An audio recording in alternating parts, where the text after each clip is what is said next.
BMC radio Malayalam വാർത്തകൾ നിങ്ങൾക്കായി അവതരിപ്പിക്കുന്നത് ഐമാക് കൊച്ചിൻ കലാഭവൻ. കലാവിദ്യാർത്ഥികൾക്ക് പ്രിയപ്പെട്ട ബഹ്റൈനിലെ കലാകേന്ദ്രം. കൂടുതൽ വിവരങ്ങൾക്കായി സന്ദർശിക്കൂ www.bahrainmediacity.com. നമസ്കാരം. BMC റേഡിയോ മലയാളം വാർത്തകളിലേക്ക് സ്വാഗതം. ഞാൻ ധനു കൃഷ്ണ. ആശൂറ ദിനാചരണ ഒരുക്കങ്ങൾ വിലയിരുത്തുന്നതിന് ജഫ്രി വഖഫ് കൗൺസിൽ പ്രത്യേക യോഗം വിളിച്ചു. ചെയർമാൻ യൂസഫ് ബിൻ സാലിഹ് സാലിഹിന്റെ അധ്യക്ഷതയിൽ ചേർന്ന യോഗത്തിൽ ആശൂറയ്ക്കുള്ള ഒരുക്കങ്ങളും സംവിധാനങ്ങളും എന്തൊക്കെ വേണമെന്ന് ചർച്ചകൾ നടന്നു.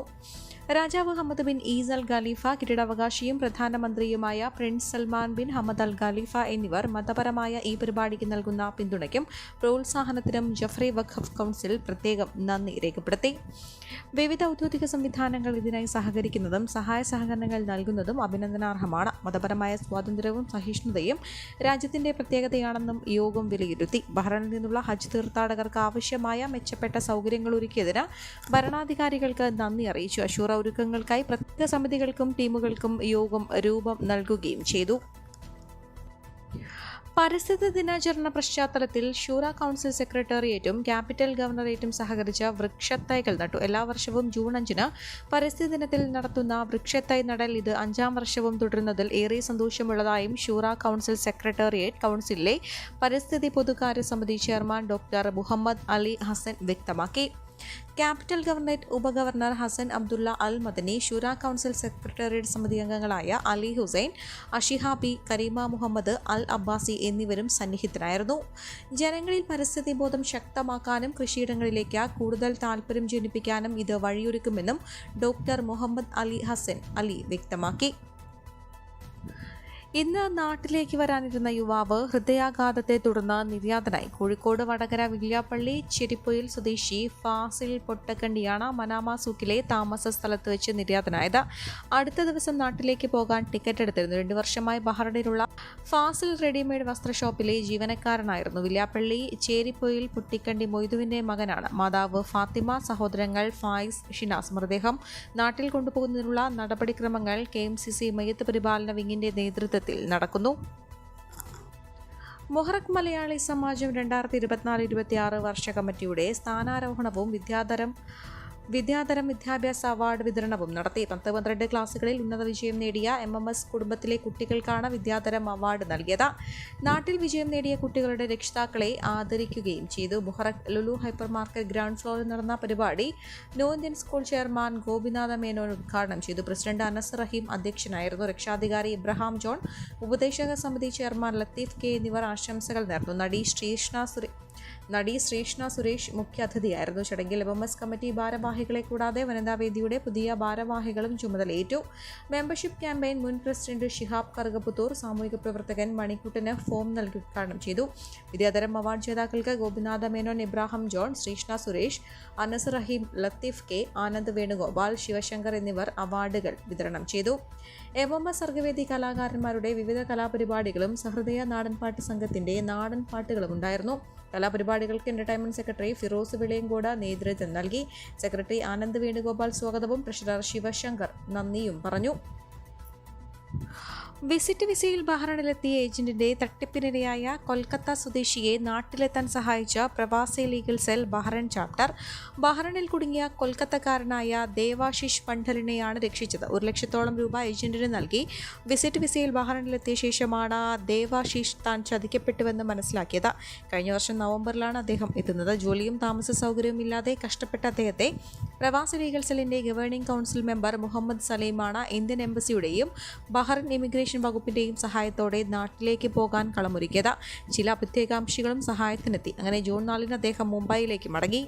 ദേവാശിഷ് മണ്ഡലിന്റെ തിരിച്ചുപോക്കിന് സഹായിച്ച എംബസി അധികൃതർക്കും ഇമിഗ്രേഷൻ വകുപ്പ് അധികൃതർക്കും പ്രവാസി legal cell president Sudheer Thirunellath നന്ദി അറിയിച്ചു. സംസ്ഥാനത്ത് മഴയെ തുടർന്ന് പൊതുജനങ്ങൾക്കുണ്ടായ ബുദ്ധിമുട്ടുകൾ പരിഹരിക്കാൻ തദ്ദേശ സ്വയംഭരണ വകുപ്പിന്റെ നേതൃത്വത്തിൽ ആരംഭിച്ച കൺട്രോൾ റൂം സജീവമായി പ്രവർത്തനം തുടങ്ങി. തിരുവനന്തപുരം പ്രിൻസിപ്പൽ ഡയറക്ടറേറ്റിൽ ആരംഭിച്ച 24 മണിക്കൂറും പ്രവർത്തിക്കുന്ന കൺട്രോൾ റൂമിൽ ലഭിക്കുന്ന വിവരങ്ങൾ ബന്ധപ്പെട്ടവർക്ക് കൈമാറി ഇതിനകം ഒട്ടേറെ പ്രശ്നങ്ങൾ പരിഹരിച്ചതായും പ്രിൻസിപ്പൽ ഡയറക്ടർ MG രാജമാണിക്യം അറിയിച്ചു. കൺട്രോൾ റൂം അധികൃതർ അതാത് തദ്ദേശ സ്ഥാപന സെക്രട്ടറിമാരുമായും മറ്റുദ്യോഗസ്ഥരുമായും ബന്ധപ്പെട്ടാണ് പ്രശ്ന പരിഹാരത്തിന് നടപടികൾ സ്വീകരിക്കുന്നത്. 04712317 ആണ് കൺട്രോൾ റൂം നമ്പർ. മഴയെ തുടർന്ന് രൂപപ്പെട്ട വെള്ളക്കെട്ടുകൾ, പെട്ടെന്നുണ്ടായ പകർച്ചവ്യാധികൾ, മറ്റ് ബുദ്ധിമുട്ടുകൾ എന്നിവ സംബന്ധിച്ച് പൊതുജനങ്ങൾക്ക് ഈ നമ്പറിൽ വിളിച്ച് അറിയിക്കാം. കാഴ്ചപരിമിതിയുള്ള വിദ്യാർത്ഥിയോട് ട്രെയിൻ യാത്രയ്ക്കിടെ അപമര്യാദയായി പെരുമാറിയ റെയിൽവേ സംരക്ഷണ സേന ഉദ്യോഗസ്ഥനെതിരെ കേസെടുത്ത് സംസ്ഥാന ഭിന്നശേഷി commission. Chengannur RPF assistant sub inspector ഗിരികുമാറിനെതിരെയാണ് ഭിന്നശേഷി കമ്മീഷൻ സ്വമേധയാ കേസെടുത്തത്. ഗിരികുമാറിനെതിരെ സ്വീകരിച്ച നടപടിയെക്കുറിച്ച് 7 ദിവസത്തിനകം അറിയിക്കണമെന്നും ചെങ്ങന്നൂർ പോലീസിന് കമ്മീഷൻ നിർദ്ദേശം നൽകി.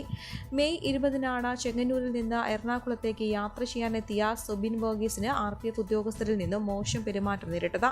ആരോപണ വിധേയനായ RPF ഉദ്യോഗസ്ഥനെ ഫോണിലൂടെ താക്കീത് നൽകി കേസ് അവസാനിപ്പിക്കാനാണ് എറണാകുളം അഡീഷണൽ പോലീസ് കമ്മീഷണർ ശ്രമിച്ചത്. എന്നാൽ വാർത്തകളുടെ സംഭവം അറിഞ്ഞ ഭിന്നശേഷി കമ്മീഷൻ സുബിനോട് വിവരം ആരാഞ്ഞിരുന്നു. സുബിൻ പരാതി നൽകാത്ത സാഹചര്യത്തിലാണ് കമ്മീഷൻ സ്വമേധയാ കേസെടുത്തത്. തിരുവനന്തപുരം മെഡിക്കൽ കോളേജ് ആശുപത്രിയിൽ രോഗിയെ സെക്യൂരിറ്റി ജീവനക്കാരൻ മർദ്ദിച്ച സംഭവത്തിൽ സർജന്റിനെ അന്വേഷണ വിധേയമായി മെഡിക്കൽ കോളേജ് പ്രിൻസിപ്പൽ സസ്പെൻഡ് ചെയ്തു. സംഭവത്തിൽ അന്വേഷിച്ച് നടപടിയെടുക്കാൻ മന്ത്രി വീണ ജോർജ് മെഡിക്കൽ കോളേജ് പ്രിൻസിപ്പാളിന് നിർദ്ദേശം നൽകിയിരുന്നു.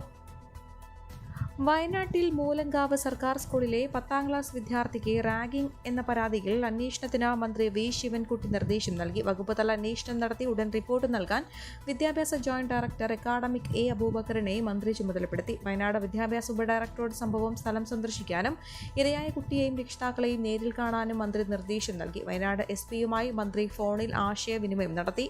വിദ്യാർത്ഥിയുടെ അമ്മയെയും സ്കൂൾ PTA പ്രസിഡന്റിനെയും മന്ത്രി ഫോണിൽ വിളിച്ച് കാര്യങ്ങൾ അന്വേഷിച്ചു.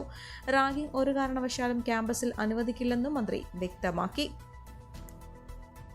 അടുത്ത 5 ദിവസങ്ങളിൽ കേരളത്തിൽ ഇടിമിന്നൽ കാറ്റോടുകൂടിയ ഇടത്തരം മഴയ്ക്ക് സാധ്യതയെന്ന കേന്ദ്ര കാലാവസ്ഥാ നിരീക്ഷണ വകുപ്പിന്റെ മുന്നറിയിപ്പ്. തെക്കൻ മഹാരാഷ്ട്ര മുതൽ വടക്കൻ കേരള തീരം വരെ ന്യൂനമർദ്ദപാത്തി രൂപപ്പെട്ടതിനെ തുടർന്നാണിത്. ഒറ്റപ്പെട്ട സ്ഥലങ്ങളിലും ശനി ഞായർ ദിവസങ്ങളിൽ ശക്തമായ മഴയ്ക്ക് സാധ്യതയുണ്ടെന്നും കാലാവസ്ഥാ നിരീക്ഷണ വകുപ്പ് അറിയിച്ചു.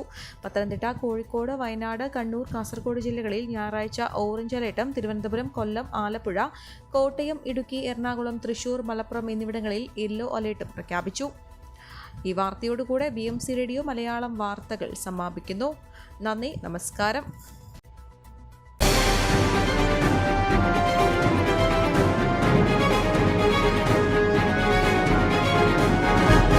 BMC റേഡിയോ മലയാളം വാർത്തകൾ നിങ്ങൾക്കായി അവതരിപ്പിക്കുന്നത് iMac കൊച്ചിൻ കലാഭവൻ. കലാവിദ്യാർത്ഥികൾക്ക് പ്രിയപ്പെട്ട ബഹ്റൈനിലെ കലാകേന്ദ്രം.